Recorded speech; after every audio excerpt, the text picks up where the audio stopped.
Good morning po, kuya. Anong problema natin, Ace?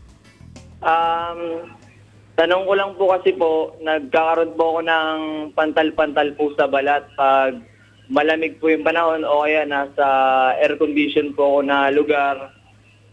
Madali lang yan. Huwag ka pupunta sa air-condition na lugar. At saka, Yun yung sasabihin ko, kuya, actually. tsaka pagka pumunta ka sa mainit, di ba?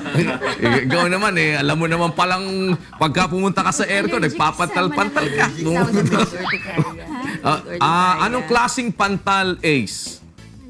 Ano, yung minsan po malalaki, minsan po maliliit na parang pula po, tapos Ano parang kagat ng lamok ba siya o parang yung nakagat ng higad?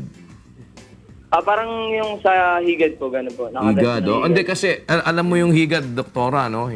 Yung higad na Makati, oh. Kasi iba pantal nun, di ba? Tapos iba din naman yung sa mga kagat ng lamok. Ano ba most likely pagka ganun, Doc Sara? Actually, kuya, ang tawag dun sa condition niya, it's called urticaria. Cold? Urticaria. But meron bang hot? Yes, meron po. Meron din pong cholinergic, like ako pag nagpapawis. Weird nga, pag nagpapawis, dito lang sa kanan may cholinergic urticaria ako.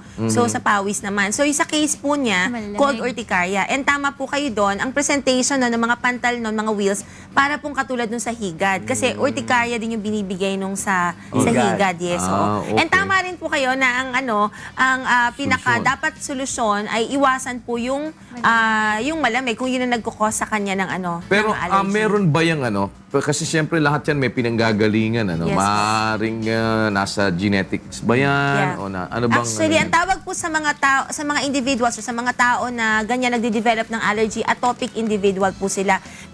Active yung nila, tinatawag yun IgE. So, basically, minamana silang genes na nagtitrigger lagi ng antibody na yon na kung saan man sila allergic. So, hindi na po mawawala yan, kuya, namamana po natin. So, paano ngayon yun mamiminimize? Kasi halimbawa, sa init ng panahon, gusto mo rin naman malamig. Yeah. Kung halimbawa naman pag lumalamig, nagpapantal ka naman, di ba parang konsumisyon naman yun. Lagi ka na lang sa mainit, di ba? Correct, kuya. So, ang pwede na lang dyan, ang kaya niya lang, kunyari, sobrang malamig na yung lumabas siya para at least bumabalik sa dating body temperature sa dating temperature yung body niya. So, para bumalik na room temperature. Pero kuya, hindi Wala mo- ba yung wala bang gamot man lang? O...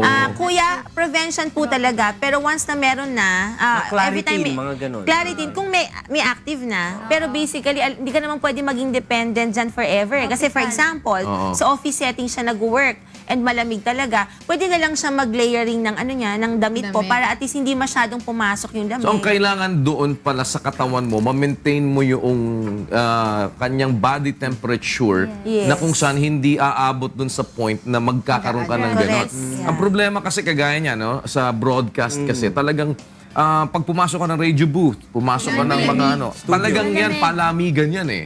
Dahil doon sa mga equipment na Machines, ginagamit, na kailangan mo talagang i-maintain yung malamig na temperature. So sila, kailangan pala naman na gawin nila ay patong ng mga ng garments na talagang hindi mag-aangat ng level ng temperature nila sa malamig na Yes, tama yun, kuya. Kasi pag sinabi naman natin cold temperature, meron naman yung certain range, no po. So yung sinabi nyo nga kanina, dapat hindi makaabot dun sa certain temperature wherein masistimulate yung kanyang system para mag-develop ng allergy or hypersensitivity reaction. But in the event, kuya, na hindi niya maiwasan and then meron ka ng eruptions na lumabas, no? So, depende kasi kung ganong kadami yung rashes na na-develop, no? So, pwedeng topical din na ipahid niya. Topical steroid, walang choice, Pero kuya. you can just let go of that. Parang pwede naman na intayin mo na lang mag-subside rin siya. Kuya, ang urticaria po kasi is, ang tawag ko kasi dyan, di ba, allergic reaction. Ang most fatal consequence would be anaphylactic reaction wherein pag tuloy-tuloy po yung hypersensitivity, hindi yan napababa, no? Pwede po yung miski yung mga daanan natin ng hangin na pipigayan, hindi na siya makakahinga. And Kaya that will pwedeng be- ikamatay. Yes, opo. It's an emergency already. So, hindi natin dapat ipawalang bahala. Doc, pwede ba yung kung halimbawa nararamdaman niya na medyo may lumalamig na, inom na lang siya ng mainit na tubig? Pwede rin po, yun katulad sabi ko, pwede siyang mag-layering ng damit, pwede siyang uminom, pwede rin siyang lumabas and mag-jogging siguro in place muna. Pwede gano'n eh. Kaya pwede. Anything that can stimulate the increase of body temperature. Pag umiinom ka ba ng malamig na tubig o kung ano man malamig na liquid, nagkakaroon ka din ng ganon? Hindi naman. Hindi naman po kuya, pag nasa malamig lang po na lugar o kaya malamig po yung panahon po, ganun. Oo, yun. Nadinig mo naintindihan mo yung sinasabi ni Doktora Ace?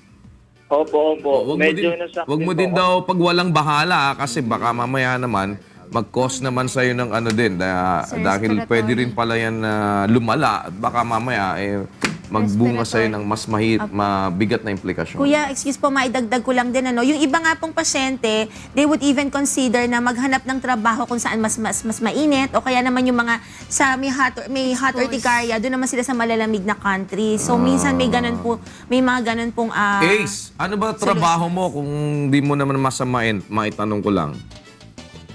Wala po kuya. Kaya ka nagkakaganyan. Wala ka trabaho. Lagi ka na sa aircon.